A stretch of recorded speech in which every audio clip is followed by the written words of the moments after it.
ನಮಸ್ಕಾರ ಸ್ನೇಹಿತರೆ, ಸಾಮ್ರಾಟ್ನ ಮತ್ತೊಂದು ವಿಡಿಯೋಗೆ ಸ್ವಾಗತ.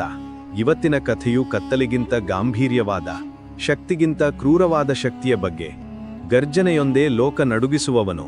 ಸಾಮಾನ್ಯನಲ್ಲ, ಸಾಮ್ರಾಟನೂ ಅಲ್ಲ, ರಾವಣ. ರಾವಣನು ಹೆಸರು ಕೇಳಿದರೆ ಹಲವರಿಗೆ ಮೊದಲು ನೆನಪಾಗುವುದು ರಾಕ್ಷಸ, ಸೀತಾ ಅಪಹರಣೆ, ರಾಮ-ರಾವಣ ಯುದ್ಧ. ಆದರೆ ರಾವಣನ ಬದುಕು ಅಷ್ಟು ಸರಳವಾಗಿರಲಿಲ್ಲ.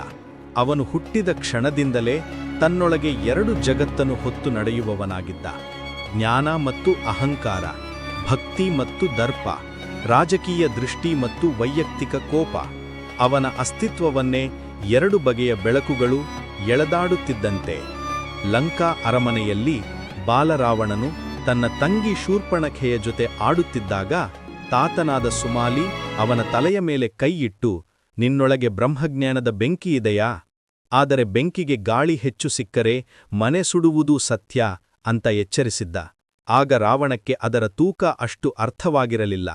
ಆದರೆ ಅವನ ಜೀವನದ ಪ್ರತಿಯೊಂದು ಹೆಜ್ಜೆಯಲ್ಲೂ ಆ ವಾಕ್ಯ ಹಿಂಬಾಲಿಸಿತ್ತು. ಬಾಲ್ಯದಲ್ಲೇ ರಾವಣನಿಗೆ ಸಂಗೀತದ ಮೇಲೆ ಅಪಾರ ಪ್ರೀತಿ. ಅವನು ಮಾಡಿಸಿದ ವೀಣೆ ಹಾಗೆ ಜಗತ್ತಿನಲ್ಲಿ ಬೇರೆ ಯಾರೂ ಮಾಡಿರಲಿಲ್ಲ. ಅವನ ವೀಣೆ ತಾಳಿ ಕೊಟ್ಟಾಗ ದೇವತೆಗಳು ತಲೆ ಬಾಗ್ತಿದ್ದರೆಂಬ ಮಾತಿದೆ. ತನ್ನ ತಾಯಿ ಕೈಕೆಸಿಯ ಪಕ್ಕದಲ್ಲಿ ಕುಳಿತು ಗಾಯತ್ರಿ ಮಂತ್ರ ಪಠಿಸುತ್ತಿದ್ದಾಗ ಅವನ ಮನಸ್ಸಿನೊಳಗೆ ಭಕ್ತಿಯ ಅಲೆ ಅಬ್ಬರಿಸುತ್ತಿದ್ದಂಟಿತ್ತು. ಅವನು ದಶಮುಖನಾದರೂ ಮನಸ್ಸು ಒಂದೇ, ಜ್ಞಾನಕ್ಕಾಗಿ ತಪಸ್ಸಿಗೆ ಮುಳುಗಿದ ಮನಸ್ಸು. ಕೈಲಾಸಕ್ಕೆ ಹೋದಾಗ ನಂದಿ ಅವನನ್ನ ಅಡ್ಡಗಟ್ಟಿ, ಇಲ್ಲಿ ಪ್ರವೇಶವಿಲ್ಲ ಅಂತ ಹೇಳಿದ ಮಾತು ರಾವಣನೊಳಗೆ ಮೊಳಕೆಯಿಟ್ಟ ಅಹಂಕಾರಕ್ಕೆ ಗಣಿ ಹಚ್ಚಿದಂತಿತ್ತು. ಅವನಿಗೆ ಸಿಟ್ಟಾಯಿತು. ಕೈಲಾಸ ಪರ್ವತವನ್ನೆತ್ತಿ ಎಸೆದುಬಿಡೋದು ಅವನಿಗೆ ಬಲ ಸಾಬೀತು ಮಾಡುವ ಅವಕಾಶದಂತೆ ಕಂಡಿತ್ತು. ಆದರೆ ಪರ್ವತದ ಕೆಳಗೆ ಒತ್ತಿಹಾಕಿಕೊಂಡಾಗ, ಶಿವನ ಭಜನೆ ಹಾಡುತ್ತಾ ಶಿವತಾಂಡವ ಸ್ತೋತ್ರ ಹರಿದಾಗ ರಾವಣನ ರಕ್ತದಲ್ಲಿದ್ದ ಅಹಂಕಾರವು ಭಕ್ತಿಯಲ್ಲೇ ಕರಗಿಹೋದು. ಶಿವನು ಅವನಿಗೆ ಚಂದ್ರಹಾಸ ಖಡ್ಗ ಕೊಟ್ಟಾಗ ರಾವಣನೊಳಗಿನ ಒಳ್ಳೆಯತನ ಮತ್ತು ಯೋಧತನಕ್ಕೆ ದೇವರಿಂದ ಬಂದ ಮುದ್ರೆ ಅದು. ಈ ಕ್ಷಣವೇ ಹೇಳುತ್ತಿತ್ತು, ಅವನು ಸಂಪೂರ್ಣ ರಾಕ್ಷಸನಲ್ಲ, ಆತನಲ್ಲಿ ಭಕ್ತನೊಬ್ಬನೂ ಇದ್ದಾನೆ. ಲಂಕೆಯ ಮೇಲೆ ಅವನ ಆಡಳಿತ ಸುಧಾರಣೆಯಾಗಿತ್ತು.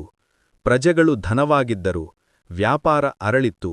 ಗೋಲ್ಡನ್ ಲಂಕಾ ತನ್ನ ಹೆಸರಿಗೆ ತಕ್ಕಂತೆ ಹೊಳೆಯುತ್ತಿತ್ತು. ಅಲ್ಲಿ ಕಳ್ಳತನ, ಮೋಸ, ಅಶಾಂತಿ ಇವುಗಳಿಗೆ ಅವನ ರಾಜ್ಯದಲ್ಲಿ ಜಾಗವೇ ಇರಲಿಲ್ಲ. ಈ ಭಾಗದಲ್ಲಿ ರಾವಣನು ಒಳ್ಳೆಯ ರಾಜನಾಗಿದ್ದನೆಂಬುದು ನುಡಿನುಡಿಗಟ್ಟೆ. ಆದರೆ ಅವನೊಳಗಿನ ಅಹಂಕಾರದ ಜ್ವಾಲೆ ಇನ್ನೂ ಶಮನವಾಗಿರಲಿಲ್ಲ. ಒಂದು ದಿನ ಶೂರ್ಪಣಖೆ ಕರ್ತವ್ಯವನ್ನ ಮೀರಿಸಿ ರಾಮಲಕ್ಷ್ಮಣರ ಬಳಿಗೆ ಹೋಗಿ ಅವಮಾನಗೊಂಡಾಗ ಅವಳ ಕೋಪ, ನೋವು ಇವನ್ನೆಲ್ಲ ತನ್ನ ನೋವಿನಂತೆ ಹೊಂದಿಕೊಂಡ ರಾವಣ, ನನ್ನ ತಂಗಿಯ ಮೇಲೆ ಹೀಗೆ ಮಾಡಿದವರಿಗೆ ನಾನು ತೋರಿಸಬೇಕು ಯಾರು ರಾವಣ ಎಂದು ಅನ್ನುವ ಕೋಪದಿಂದ ದಿಕ್ಕೆಟ್ಟ ನಿರ್ಧಾರಕ್ಕೆ ಬಂದ. ಇದೇ ಅವನ ರಾಕ್ಷಸತನಕ್ಕೆ ಬಾಗಿಲು ತಿರಸಿದ ಕ್ಷಣ. ಆದರೆ ಅವನಿಗೆ ಸೀತಾವನ್ನು ನೋಯಿಸುವ ಉದ್ದೇಶ ಇರಲಿಲ್ಲ. ಆಕೆಯನ್ನ ಲಂಕೆಗೆ ತಂದು ಅವಳು ನ್ಯಾಯವಾಗಿ ನನ್ನನ್ನು ಸಮೀಕ್ಷಿಸಲಿ ಎಂಬ ಟ್ವಿಸ್ಟೆಡ್ ಲಾಜಿಕ್ ಅವನೊಳಗಿನ ಅಹಂಕಾರದಿಂದ ಬಂದದ್ದು. ಸೀತೆಯ ಮುಂದೆ ರಾವಣ ಒಮ್ಮೆಯೂ ಕೈಹಾಕಲಿಲ್ಲ. ಅವಳಿಗೆ ಗೌರವವೇ ಹೆಚ್ಚು ಕೊಟ್ಟ. ಆದರೆ ಇದು ಅವನು ಮಾಡಿದ ದೊಡ್ಡ ತಪ್ಪನ್ನು ಮುಚ್ಚಲಿಲ್ಲ. ಅವನೊಳಗೆ ಎರಡು ಧ್ವನಿಗಳು ಹೋರಾಟ ಮಾಡುತ್ತಿದ್ದವು. ಒಂದೊಂದು ಬಾರಿ ನೀನು ರಾಜ, ನೀನು ಬಲಶಾಲಿ ಅನ್ನುವ ಹೃದಯದ ಧ್ವನಿ, ಮತ್ತೊಂದು ಇದು ಧರ್ಮವಲ್ಲ ಅನ್ನುವ ಆತ್ಮಸಾಕ್ಷಿಯ ಧ್ವನಿ. ಆದರೆ ಅಹಂಕಾರ ಗೆಲ್ಲಿತು. ರಾಮನು ಸೇತುವೆ ಕಟ್ಟಿಸಿಕೊಂಡು ಲಂಕೆಗೆ ಬಂದಾಗ ರಾವಣನು ಭಯಪಡಲಿಲ್ಲ. ಅವನು ಯುದ್ಧಕ್ಕೆ ಬಂದವನಲ್ಲ, ಯುದ್ಧವೇ ಅವನನ್ನು ಕರೆದುಕೊಂಡು ಬರುತ್ತಿತ್ತು. ತನ್ನ ಭ್ರಾತೃ ವಿರಾಧನ ಸಾವು, ಕುಂಭಕರ್ಣನ ತ್ಯಾಗ, ಇಂದ್ರಜಿತನ ಶೌರ್ಯ ಇವೆಲ್ಲ ಅವನಿಗೆ ನೋವು ತಂದರೂ ಅಹಂಕಾರ ಹಿಂದೆ ತಳ್ಳಲಿಲ್ಲ.